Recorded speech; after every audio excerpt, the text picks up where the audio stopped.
Maaf Bapak, terima kasih atas waktunya sudah menyediakan untuk saya. Jadi begini Pak, hari ini saya ada tugas dari pendidikan guru penggerak untuk mewawancarai beberapa kepala sekolah berkaitan dengan pengambilan keputusan sebagai pemimpin. Itu Pak. Kepala sekolahnya mana aja nih? Kepala sekolahnya yang pertama itu memang harus Bapak, pimpinan sebagai saya, kemudian nanti kepala sekolah di sekitar sekolah atau sekitar tempat saya tinggal. Iya. Terima kasih sekali lagi Pak ya, mohon atas waktunya. Untuk pertanyaan yang pertama nih Pak, selama ini bagaimana Bapak dapat mengidentifikasi kasus-kasus yang merupakan dilema etika atau bujukan moral? Yang dimaksud dengan dilema etika itu apa sih? Dilema etika itu di mana ada suatu kejadian, Bapak itu punya suatu kasus di mana Bapak punya keputusan itu ada A sama B. Jadi dia itu benar lawan benar. Jadi pada saat Bapak mengambil keputusan A itu sebenarnya benar, tapi keputusan B juga benar. Jadi Bapak ada di tengah-tengahnya dilema. Bagaimana Bapak mengambil keputusannya begitu Pak? Ya, yang paling pokok tadi penyelesaian masalahnya itu bagaimana masalah itu bisa menguntungkan semua pihak. Tidak ada yang dirugikan. Misalkan satu kasus gitu, misalkan satu kasus asusila gitu di sekolah itu, kan itu walaupun bagaimana anak itu harus kita isolir, harus isolir. Yang paling penting pada waktu kita ada kasus asusila, kemudian kita panggil anak itu, kita panggil orang tuanya, kemudian serahkan kepada orang tua, selamatkan anak ini. Selamatkan anak ini. Kalau misalkan dia berada di sini terus, kan akan terjadi kasus dibully segala macam gitu kan. Nah kita panggil kepada orang tuanya, selamatkan anak ini, pindahkan ke sekolahnya, kemudian semua data kita close. Ya, kalau misalkan orang yang misalkan contoh saya kasus kriminal, kalau kasus kriminal harusnya dikeluarkan anak itu. Iya. Tetapi kita memikirkan karena itu anak misalkan anak kelas 9 itu kita anak itu harus sampai lulus. Harus dilihat masa depannya. Kita selesaikan, anak ini tetap belajar tapi belajar di rumah. Dengan layanan khusus. Anak itu nanti bisa pada ujian, kita ikut ujian. Itu emang fakta kita kerjakan. Kita kerjakan seperti itu. Jadi anak juga masa depannya tidak itu, masalahnya juga selesai. Kalau dia berada di sekolah terus, dia akan bergaul terus dengan komunitasnya. Nanti masalah yang tetap berulang lagi seperti itu. Baik, solutif sekali ya Bapak ya tentang pengambilan keputusan yang Bapak lakukan. Kemudian Bapak, untuk pertanyaan selanjutnya, selama ini bagaimana Bapak menjalankan pengambilan keputusan di sekolah Bapak, terutama untuk kasus-kasus di mana ada dua kepentingan yang sama-sama benar atau sama-sama mengandung nilai kebajikan? Misalnya apa tuh? Jadi pada saat Bapak diberikan kasus, bagaimana cara Bapak menjalankan pengambilan keputusannya tersebut? Yang paling betul kira-kira kasus apa? Misalkan tadi ada kasus anak itu kelas 9, tapi dia ada tawuran, ada kasus yang tadi Bapak ceritakan. Lalu bagaimana Bapak menjalankan pengambilan keputusan tersebut? Yang paling pokok, kalau pada kasus kepada anak, misalkan anak itu kelasnya kelas berapa, kalau kelas 9 itu, bagaimana kita menyelesaikan anak itu sampai anak itu selesai lulus. Ya, selesai lulus gitu. Kemudian kita identifikasi masalahnya dengan kenapa dia seperti itu. Misalkan dia seperti itu karena bergaul dengan teman-temannya gitu kan. Ini kalau misalkan dia nyampur terus, ini nggak akan selesai masalah. Yang satu-satunya harus dipisah gitu. Dipisah. Oleh karena itu kata saya, pada waktu kita pisah anak itu, kamu belajar di rumah dengan pelayanan dari pihaknya, misalkan daring, dengan pihak misalkan dengan modul atau dengan tugas-tugas lain. Tetapi kamu masih tetap bisa ikut ujian dan insya Allah bisa lulus gitu. Nah kalau misalkan kita nanti digabungkan lagi seperti ini, nanti akan timbul lagi. Contoh misalkan 2 hari yang lalu itu, kalau nggak salah 2 hari 3 hari saya lupa lagi, itu ada orang tua datang ke sekolah, Pak, anak itu ketakutan di rumah. Ketakutan apa? Takut gak lulus, jadi pengen masuk. Bu, kata saya, tinggal berapa hari lagi nih tuh anak itu ujian, tanggal apa ujian. Jangan sampai karena beberapa hari ini anak itu buat kasus lagi, Kenapa? Karena ketemu lagi dengan teman-temannya. Oh, iya betul. Iya, bisa ketemu di sekolah, bisa di luar kan? Mm-mm. Gitu. Oh iya Pak gitu ya? Iya Bu, jangan sampai ini sekian aja sekian waktu, anak nanti kita keluarkan gitu. Orang tuanya menerima, anaknya juga menerima. Emang sulit itu menyelesaikan masalah seperti itu gitu ya. Artinya perlu keberanian. Perlu keberanian dan perlu pengalaman gitu. Kenapa saya mengambil seperti itu? Karena ada hal-hal yang memang dilakukan gitu dengan ada dasar hukumnya. Misalkan apa? Tentang sekolah terbuka. Kan anak-anak sekolah di rumah. Datang ke sekolah hanya beberapa hari saja gitu. Kemudian ada homeschooling, ya kan? Iya betul. Ada sekolah apa tuh, sekolah alam gitu. Dan ada misalkan kursus, kan banyak seperti itu gitu. Itu bagian daripada solusi-solusi memang kalau misalnya anak-anak kan punya masalah. Iya, Bang. Ternyata keputusan Bapak tidak hanya memikirkan masa depan dia setelah sekolah, tapi terhadap lingkungannya juga ya Pak ya? Betul. Iya, untuk pertanyaan selanjutnya nih Pak, langkah-langkah atau prosedur seperti apa yang biasa Bapak lakukan selama ini dalam mengambil keputusan di kasus dilema etika ini Pak? Misalnya apa? Jadi langkah-langkah misalkan pertama Bapak langkahnya seperti apa? Apakah melihat kenapa anak ini melakukan perbuatan tersebut dari mana? Yang jelas beginilah kata saya juga, semua permasalahan itu kita selaku orang yang harus menyelesaikan masalah itu, alat ukurnya bukan dari kita gitu. Alat ukurnya adalah kenapa anak itu berbuat seperti itu, guru itu berbuat seperti itu. Kita cari semua tuh permasalahannya. Misalkan anak kasus tawuran gitu, atau anak malas gitu ya, anak malas gitu ya, atau jarang ke sekolah. Jadi jangan kita berpikir kamu, karena berpikir gini, saya dulu waktu jadi sekolah jadi siswa rajin gitu kan, guru nih diterapkan kepada anak-anak malas gitu. Jangan sampai tak boleh gitu, nggak, cari dulu kenapa anak seperti itu. Kita tanya, Pak, saya rumahnya jauh, terus selanjutnya apa lagi?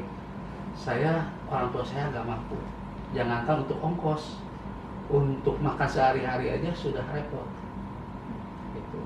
Kemudian saya harus begini, harus begitu. Nah, kita kan harus cari solusi nih, bagaimana anak itu bisa selesai sekolah tiap hari. Nah, kita cari menggalang dana donasi untuk misalkan kegiatan anak itu sehari-hari gitu. Dan mudah-mudahan itu seperti itu bisa menyelesaikan masalah.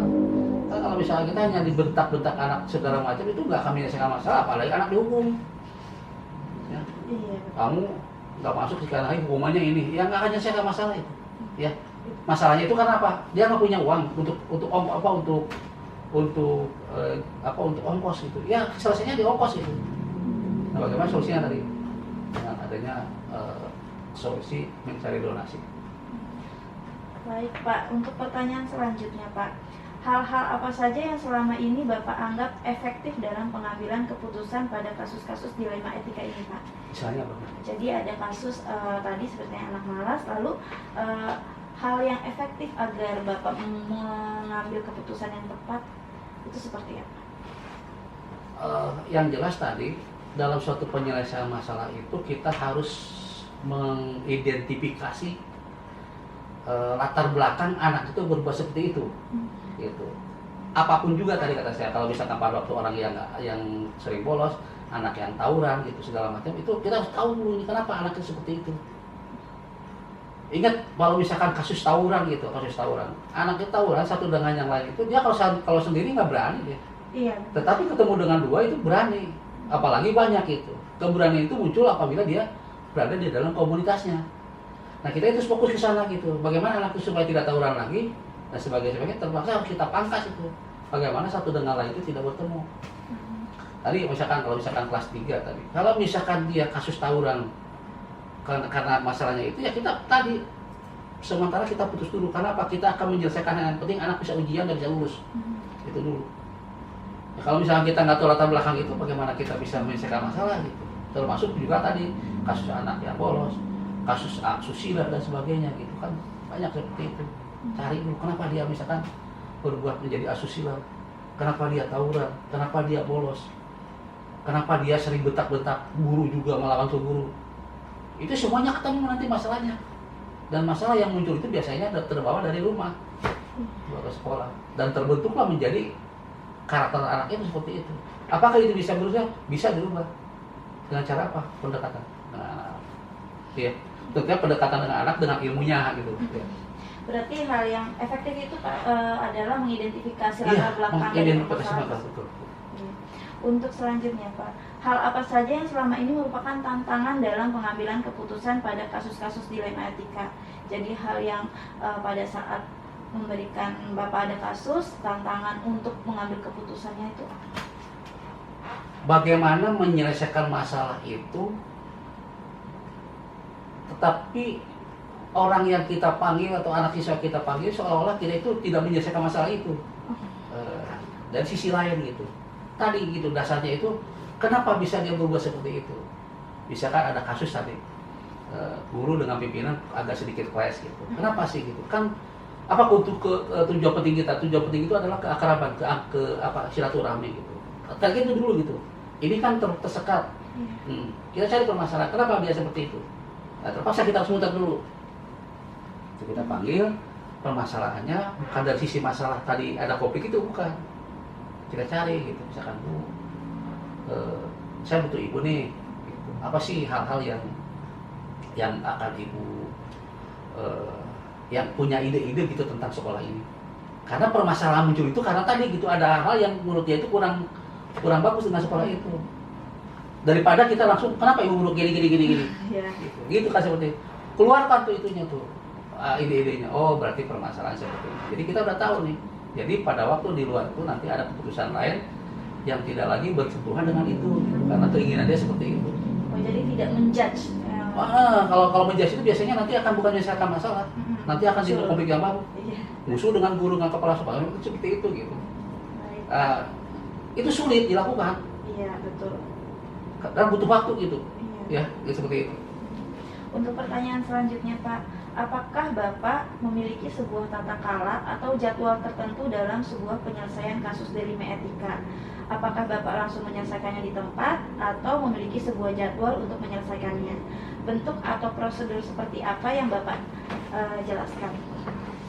Penyelesaian satu masalah itu kadang-kadang kita punya opsi A, B, C atau D, gitu kan? Nah, opsi A, B, C atau D, lihat kira-kira yang A itu bagaimana risikonya, yang B bagaimana risiko kita lihat yang paling tidak berisiko. Nah, sudah, oh ini ya berarti yang tidak berisiko. Baru kita jadwalkan, oh siapa yang ketemu dengan anak ini, ingin ketemu dengan guru ini, waktunya sekian-sekian gitu. Misalkan, Bu, nanti saya tunggu ya jam sekian di ruang saya. Gitu. Ada apa Pak? Enggak lah, kita ada ini aja, saya mau pensiun misalkan gitu. Ini masa seperti padahal kita menjaga sana masalah itu. Sehingga pada waktu dia keluar dari ruangan kita itu, dia tuh nggak merasa bahwa dia itu sedang menyelesaikan masalah gitu. Iya. Gitu ya, seperti itu. Jadi akhirnya Pak, karena apa tadi tujuannya bagaimana dia itu menghormati kita, menghargai kita dan silaturahmi itu. Tetap terjaga. Sebenarnya kan itu. Iya betul. Karena tadi ada kerenggangan gitu ya, kita bagaimana ini supaya bersatu lagi. Dan penyelesaian itu tidak menyentuh kepada pokok permasalahannya, tetapi apa ya? Seperti kita main karambol, ya kalau main karambol, main biliar, kita menyodok bola itu sebetulnya bukan bola itu yang sudah kita kipakan di situ, tapi tetap masuk gitu, seperti itu. Ya, berarti Ya. Dicari dulu opsi-opsi lain. Ya betul, saya opsi dulu, yang paling tidak berisiko. Gitu. Iya, Ya. betul. Iya, terima kasih Bapak. Untuk pertanyaan selanjutnya, adakah seseorang atau faktor-faktor yang selama ini mempermudah atau membantu Bapak dalam pengambilan keputusan dalam kasus-kasus dilema etika ini? Jadi adakah orang yang memberikan saran atau idola Bapak atau faktor yang Bapak kuasai untuk mengambil keputusan? Ya. Suatu penyelesaian masalah itu biasanya itu bukan hanya dengan kekuatan sendiri, tetapi kita kadang-kadang melibatkan beberapa macam pengambil keputusan. Misalnya begini, siapa yang menemukan masalah itu? Misalkan menemukan masalah itu untuk anak, misalkan guru. Selesaikan oleh guru sekemampuan guru. Guru nggak mampu nih menyelesaikan itu, lempar ke wali kelas. Selesaikan dengan kemampuan wali kelas gitu. Terus. Kemudian setelah wali kelas nggak mampu, ke BP. BP nggak mampu juga, nanti baru ke kepala sekolah. Nanti kepala sekolah itu akan melihat apa yang telah dilakukan oleh guru, apa yang dilakukan oleh wali kelas, apa yang telah dilakukan oleh BP. Nanti baru kita cari, oh ini sebetulnya keputusan terakhir untuk anak itu, gitu. Seperti itu. Berarti ada Ada step juga, tetap ada step-step. Dan kita tadi melibatkan beberapa stakeholder untuk menyelesaikan masalah itu. Baik Bapak. Untuk pertanyaan terakhir Bapak, dari semua hal yang telah disampaikan, pembelajaran apa yang dapat Bapak petik dari pengalaman Bapak mengambil keputusan dilema etika? Yang jelas gini, sekali lagi paling pokok itu adalah semua penyelesaian masalah itu alat ukurnya bukan berdasarkan apa yang kita lakukan, tetapi kenapa dia orang itu melakukan seperti itu yang paling penting, gitu. Kalau misalkan apa yang kita lakukan, kadang-kadang dunianya udah berbeda. Iya. Saya misalkan usia udah mau 60 gitu ya, kemudian bergaul dengan orang yang memecahkan anak-anak, misalkan anak-anak yang usianya 14 tahun, udah nggak nyambung kalau misalkan pakai saya dulu begini, kamu begini, nggak bisa begitu.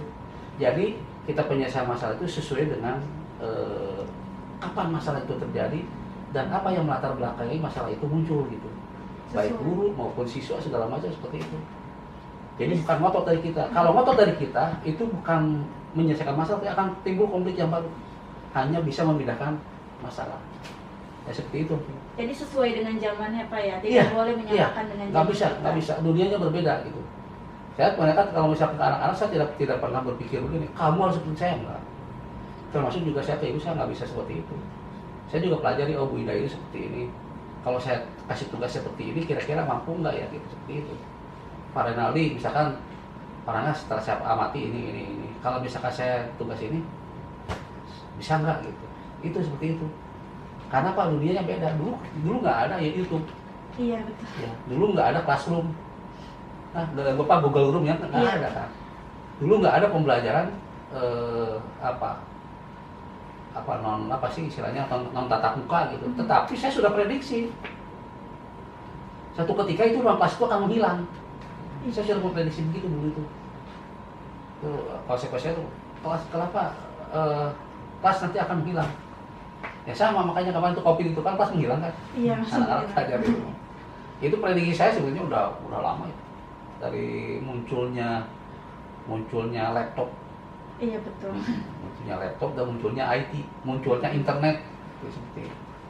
Saya kira itu Winda ya. Iya, saya kira untuk percakapan kita cukup sampai di sini ya Pak ya. Iya. Hasil dari percakapannya sungguh sangat menginspirasi bagi saya, dari pengalaman yang telah Bapak ceritakan, lalu bagaimana pengambilan keputusan yang Bapak tadi lakukan, itu sangat menginspirasi sekali Pak.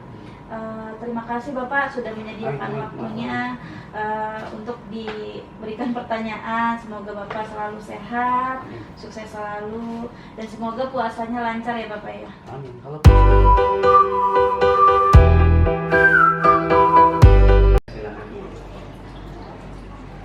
Assalamualaikum warahmatullahi wabarakatuh. Waalaikumsalam warahmatullahi wabarakatuh. Bagaimana Pak kabarnya hari ini? Alhamdulillah sehat. Sebaliknya Ibu gimana kabarnya? Alhamdulillah Pak, saya juga sehat. Terima kasih Pak ya untuk memberikan saya kesempatan mewawancarai Bapak selaku kepala sekolah. Jadi saya ada pendidikan, ada tugasnya, salah satunya yaitu mewawancarai para pemimpin sekolah dalam pengambilan keputusan sebagai pemimpin. Yeah. Sebelum kita masuk ke pertanyaannya, Bapak pada saat selama menjabat sebagai kepala sekolah pernah mengalami kasus dilema etika tidak ya? Kasus dilema etika ada gitu kan? Misal kasus beberapa guru yang biasa datang terlambat untuk melaksanakan tugas gitu kan, pada jam pertama khususnya gitu kan. Pada jam pertama. Ya. Lalu Bapak menyelesaikannya seperti apa? Ya pertama saya coba cari tahu dulu gitu. Kenapa dari guru yang lainnya gitu kan. Dengan guru yang dari guru yang lain, dari cari tahu informasi kenapa terlambat dari guru yang lain gitu kan. disampaikan memang dia biasa terlambat gitu. Memang biasa dia terlambat, bukan hanya saat sekarang aja pada saat saya bertugas ya. Sebelum-sebelumnya pemimpin yang sebelum saya bertugas juga pun demikian katanya. Lalu apa yang tanya? Oh iya, lalu akhirnya apa? Lalu kemudian keputusan yang Bapak ambil untuk guru tersebut seperti apa? Nah, saya coba pendekatan ke wakil-wakil saya, coba untuk diajak bicara lah, gitu, disampaikan kenapa gitu. Itu sudah ya dilakukan, tetapi hasilnya belum maksimal.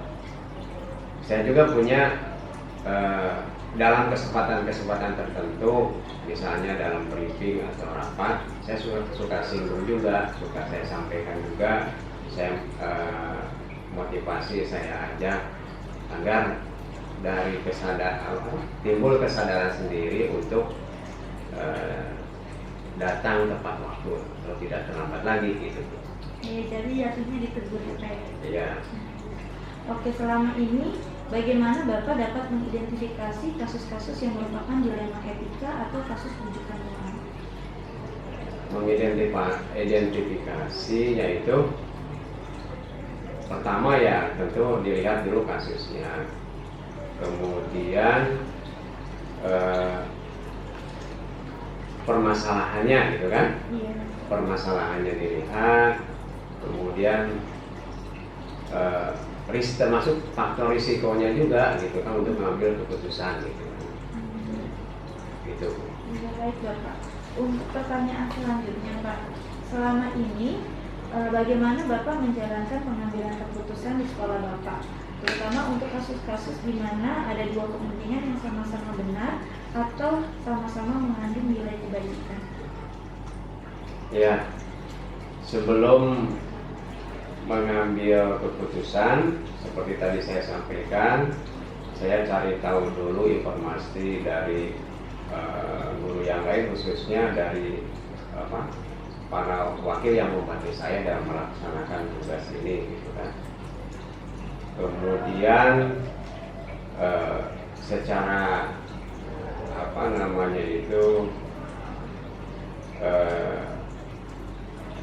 secara tidak langsung gitu kan, secara tidak langsung saya sampaikan juga, saya ya ajak juga agar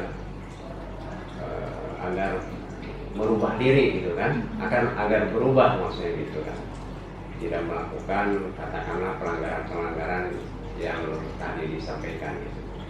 Baik Bapak. Untuk pertanyaan selanjutnya Pak, langkah-langkah atau prosedur seperti apa yang biasa Bapak lakukan selama ini dalam mengambil keputusan? Membuat dengan katakanlah pendekatan teman belum begitu maksimal, dengan pendekatan saya secara halus belum maksimal, ya terpaksa ada tahap yang selanjutnya. Untuk keterlambatan ini saya akan berlakukan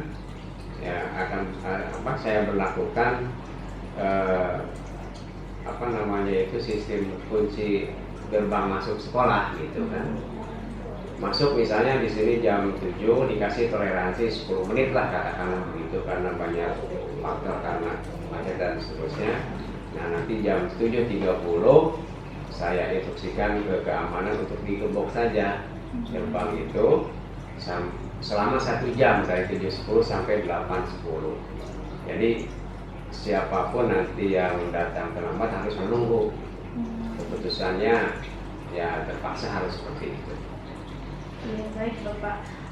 Kemudian Pak, hal-hal apa saja yang selama ini Bapak anggap efektif dalam pengambilan keputusan pada kasus-kasus dilema etika?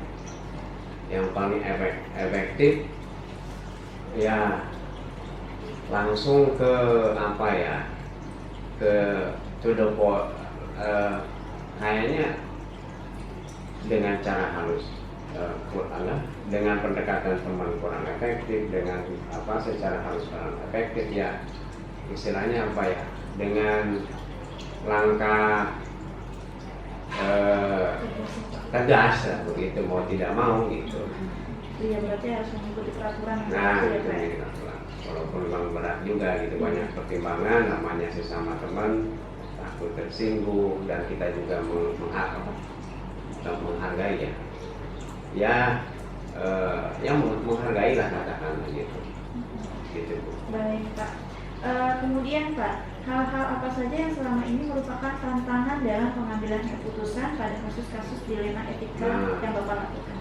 Tantangannya memang itu tidak disukai gitu kan, atau ada sedikit kurang harmonis gitu kan dalam komunikasi dengan teman itu gitu. Padahal tujuannya sih sebetulnya untuk kebaikan, itu aja. Mungkin ada rasa, misalnya kalau udah pernah ditegur atau apa, jadi ada rasa sakit lah sedikit begitu. Iya, kemudian Pak, apakah Bapak memiliki sebuah tata cara atau jadwal tertentu dalam sebuah penyelesaian kasus dilema etika? Apakah Bapak langsung menyelesaikannya di tempat atau memiliki sebuah jadwal untuk menyelesaikannya? Bentuk atau prosedur apa saja yang Bapak bisa jelaskan? Mungkin tergantung kasusnya sih, tidak ada jadwal tertentu gitu kan. Paling ya tadi itu mencoba tahapan atau strategi itu sebelum mengambil tindakan katakanlah yang tegas gitu. Jadi diatur dulu strateginya Pak ya. Kemudian Pak, adakah seseorang atau faktor-faktor yang selama ini mempermudah atau membantu Bapak dalam pengambilan keputusan dalam kasus-kasus dilema etika tersebut? Nah paling itu aja yang mempermudah itu kan, memberikan masukan itu ya para pembantu kepala sekolah khususnya gitu kan, yang dekat. Atau ya selain itu juga dilihat dulu misalnya yang bersangkutan itu dekatnya dengan siapa. Nah pendekatan hemat teman itu kita lihat seperti itu. Jadi Bapak ada yang bantu kayak teman-teman terdekatnya terlebih dahulu, kemudian wakil kepala sekolah ya. Iya. Kemudian Pak, untuk pertanyaan terakhir, dari semua hal yang telah disampaikan Pak, pembelajaran apa yang dapat Bapak petik dari pengalaman Bapak mengambil keputusan dilema etika? Nah, pembelajarannya itu untuk kasus dilema etika itu memang berat, kan? Tetapi sebagai pimpinan harus berani memutuskan apapun risikonya. Gitu. Terima kasih Bapak, hasil dari wawancara ini sangat menginspirasi saya. Banyak pembelajaran dapat saya petik dari kasus atau pengalaman yang telah Bapak alami. Mungkin untuk wawancaranya saya cukupkan sampai di sini ya Bapak. Ya, sama-sama, terima kasih. Ya, terima kasih banyak Bapak.